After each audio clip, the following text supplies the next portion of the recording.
Hi, Trish here with 3 tips for people that are new to working equitation, and the last one's important to everybody, especially your horse.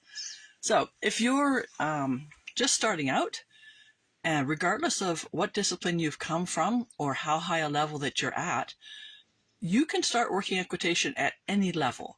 And that means walk trot, even if you were doing walk trot canter before. The second tip is that you might have trouble deciding which level to choose. And some people look at the dressage test and go, yeah, my horse could do all those things. But I always tell my students to look at the list of the obstacles, as certain ones are required at the higher.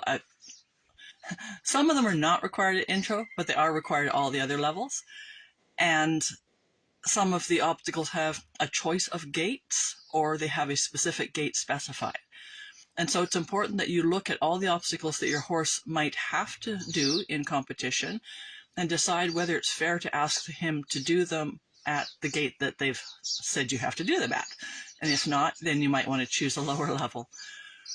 This brings us to the third tip that's important to everybody, and that is that both the dressage and the obstacles are judged on the quality of the performance. And it's important that you keep your horse's best interest in mind. That should be your number one priority. So you might be allowed to choose a higher gait for an obstacle or take a shorter, more direct line, and both of those have the potential to score higher. And even if your horse could do those when he was at home or previously at a show, in that particular day, for whatever reason, that might not be in your horse's best interest.